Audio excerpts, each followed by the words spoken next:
Donc, je commence tout à fait à gauche. Donc, l'alcine, tout à fait à gauche. Donc, l'alcine, elle peut donner plus H2 en présence de palladium. Donc, elle peut donner l'alcane. Donc, H2, palladium ou la platine. H2, platine ou palladium. Donc, vous savez bien que donc, je peux avoir la première addition de H2 et la deuxième addition de H2, yani pour passer de l'alcine à l'alcane. Très bien. Maintenant, si je veux m'arrêter à l'alcène, qu'est-ce que je vais faire? Je vais faire l'addition de H2 en présence de l'hydrogène de Lindlar. Donc, l'hydrogène de Lindlar, il va donner l'alcène 6. Et l'ammoniac en présence de sodium liquide, sodium en présence de l'ammoniac liquide, elle va donner l'alcène trans. Donc l'alcine, je peux additionner HBr ou la HBr en présence de ROR, donc pour avoir un halogénure d'alcénure. Donc, je peux continuer l'addition de HBr pour avoir un gène halogéno-alcane. Un gène halogéno-alcane. Yani un tétra-halogéné. Un tétra-halogéné. Regardez bien, l'halogénure d'alcényle plus Mg, donc il va donner un réactif de Grignard. Un réactif de Grignard. Ça vaut un RMGX. Donc, un Rx, il va donner un RMGX si on lui rajoute du magnésium. Donc, l'alcine, la même chose, plus X2, il va donner un dihalogéné alcène, plus X2, il va donner un tétrahalogéné alcane. Très bien. Avec le boran, donc vous pouvez avoir un aldéhyde ou là une cétone. Donc boran ou là avec de l'eau. Donc avec le boran, donc c'est une addition d'eau en présence du boran. Donc c'est une addition régie par la règle de Markovnikov. C'est une anti-Markovnikov. Donc on va avoir un aldéhyde ou là une cétone dans le cas où l'alcine elle est désubstituée. Donc H2O, HgSO4, donc c'est une addition régie par la règle de Markovnikov. Très bien. Donc c'est un organigramme, donc il faut le bien retenir. C'est un résumé de toutes les réactions qu'on peut avoir avec les alcines. Maintenant on va passer à si vous voulez, aux réactions de destruction, ou la réaction d'addition. La réaction d'addition des alcines. Donc, les réactions d'addition des alcines, donc je peux avoir une oxydation avec coupure de la triple liaison, où là, donc la liaison triple est plus résistante que la liaison double dans la réaction d'oxydation. Pour réaliser une coupure de la triple liaison, il faudrait utiliser un oxydant fort et plus énergétique comme H2CrO4. Comme H2CrO4. Donc, si je veux couper la triple liaison, donc je dois utiliser H2CrO4.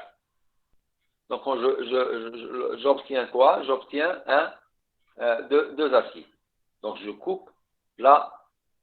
Donc, d'autres oxydants peuvent jouer ce rôle, mais avec un rendement moins important, comme le permanganate, le bichromate de potassium ou le permanganate de potassium. D'accord? Avec KMNO4 ou la 4-2-CR2O7, donc le rendement d'obtention des acides il est moins important en présence avec les alcènes. Par contre, avec les alcènes, il n'y avait pas de problème. Le KMNO4 ou la 4-2-CR2O7, il donnait des acides sans problème. D'accord? Il suffit de chauffer, uniquement. Il suffit de chauffer. Mais ici, le rendement, il est moins important. Ici, on doit utiliser un oxydant encore plus fort. Le roi H2CrO4. Très bien. Donc, il y a l'ozonolyse d'une alcine conduit également à la formation d'un acide. Conduit à la formation d'un acide. D'accord? Donc, il y a toujours deux étapes. Ozone, Badazeden, CH3COH. Maintenant, si l'alcine est terminale, avec l'ozone, H2O, la même chose. Donc, vous allez avoir un AIA, ce produit. Donc, au lieu de R, donc vous allez avoir un OH. Donc, deux OH de l'autre côté. Donc, le H, il devient OH aussi. Donc, la coupure, elle va donner un OH de la triplisant. Elle va donner le premier OH. Et le H, il va donner le deuxième OH.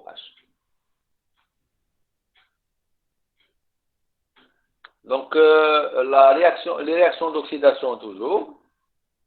Combustion de la triplisant. Donc, comme les alcanes et les alcènes, donc on peut avoir une combustion complète de l'alcine. Et cette combustion complète, elle donne CO2 et H2O. Donc, la réaction de combustion, donc on doit, comment dirais-je, l'équilibrer. Donc, le produit, donc c'est du CO2 et H2O. Donc, automatiquement, cette combustion, elle est accompagnée par un dégagement d'énergie. Donc, vous savez bien que, par exemple, l'acétylène, il est utilisé dans les soudures. Donc, il donne une flamme très vive. Avec les alcines, on peut avoir une réaction qu'on a vue avec les alcènes. La réaction comment dirais-je, de Diels-Alder. Donc, regardez bien la réaction de Diels-Alder avec les alcènes. Donc, dans la première réaction, c'est avec un alcène. Donc, vous allez avoir cette molécule. Donc, maintenant, si on utilise à la place d'un alcène, donc vous avez le diène. Le diène, c'est le même. Mais l'alcène, un AF lourd, la première réaction, on a utilisé un alcène. La deuxième réaction, on a utilisé une alcine. Donc, avec l'alcine, donc je vais avoir la même chose, la réaction de Diels-Alder, mais je vais avoir une double liaison entre le carbone bleu et le carbone rouge. C'est-à-dire que la double liaison, c'est la réaction, la double liaison de l'alcine qui n'a pas réagi. Écoutez, cette molécule, ce diène qu'on a obtenu, enfin ce diène, c'est pas un diène, ce cycle qui contient deux double liaisons ici, si je ramène deux alcènes, un diène واحد d'آخر منها, je peux avoir un autre cycle à droite, comme je peux avoir un autre cycle à gauche. D'accord? C'est pas un diène. Hein. Donc c'est un alcène, c'est un diène on ne peut pas l'appeler, c'est pas un diène conjugué. C'est un diène qui n'est pas conjugué. Très bien. Donc, c'est-à-dire la réaction de Diels-Alder. Donc, vous voyez qu'avec la triple liaison, avec l'alcine, on peut avoir comment dirais-je, la réaction de Diels-Alder. On peut avoir il y a un autre type de réaction, sinon le couplage de Glaser. Cette réaction permet la préparation des diènes symétriques. Elle consiste à faire réagir un alcine terminal en présence d'un halogénure de cuivre 1 et 2 dioxygène.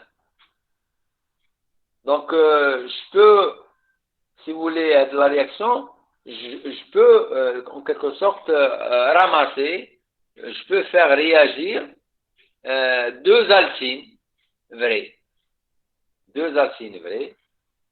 Et pour former un diène symétrique. Un diène symétrique.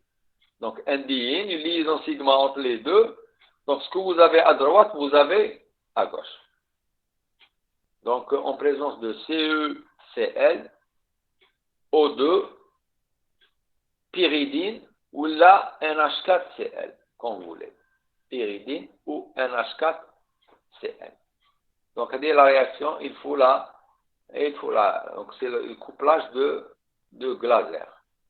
Donc, une alcyne vraie, donc deux moles, ils vont donner une molécule, une longue molécule, une grande molécule, en présence de CuCl, O2, NH4Cl, ou en présence de pyridine.